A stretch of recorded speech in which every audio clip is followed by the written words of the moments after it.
There are people that build communities by building up people around them. Louie Schmitz came to Farmington from Red Lake Falls in 1954. He helped start hockey, outdoors, the way he prefers that it's played. They become better skaters. I mean, they were stronger skaters because the ice was rough, and it was just better. He coached hockey in just about every other sport, but that was simply a platform to change lives. This weekend, his family and former players gather at the hospital. Louie was diagnosed with a severe case of stomach cancer on Thanksgiving weekend, and his team is now here for the coach. I'm sure that all of them would say during that period, he was like a father to us. And it wasn't just hockey, it was football. I played on his football team, I played on his baseball team. This is Louie's time of year, you see, Christmas and family and friends. We kind of got together and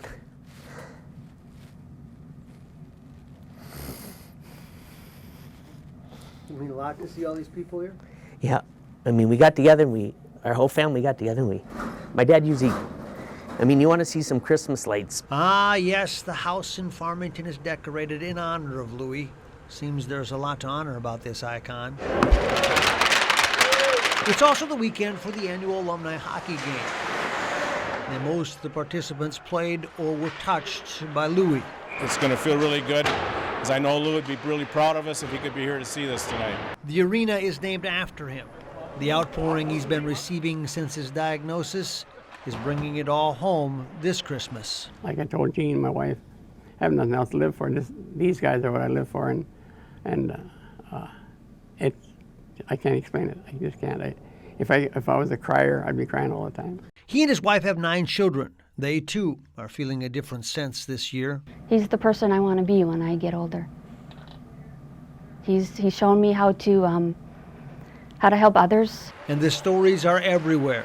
Nowitzki was a star. He won a $1 bet once with Louie, kept it right next to his scholarship from Notre Dame. I was very fortunate to get a hockey scholarship to Notre Dame. And next to this dollar bill was my grant and aid.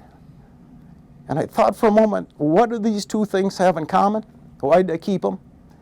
And the common denominator, he gave me both of them. But Louie is saying thank you to them for making his life a life lived with purpose and with reward. Like I told him, I said, if I had 9 children, if I had adopt or had to have 9 more or 10, 20, these guys would all be level like that. They'd all be the same level. It'd all be just my kid, my player, and my kid. So it was just a life that I would never trade. It's that way this time of year when family and friends and health force you to reflect. Christmas is his favorite time of the year, and you know, we're glad that he's going to come home today. It'd be nice. The man who came here in 1954 has settled. He does not know his future. He does understand his past. I wouldn't trade it for nothing. Yeah, you give me $1 million and ask me if I want to have this life, I would kind of look a little bit at the $1 million, but I'd say over here. You take your life the way it's been. Yeah, I wouldn't trade it, no way.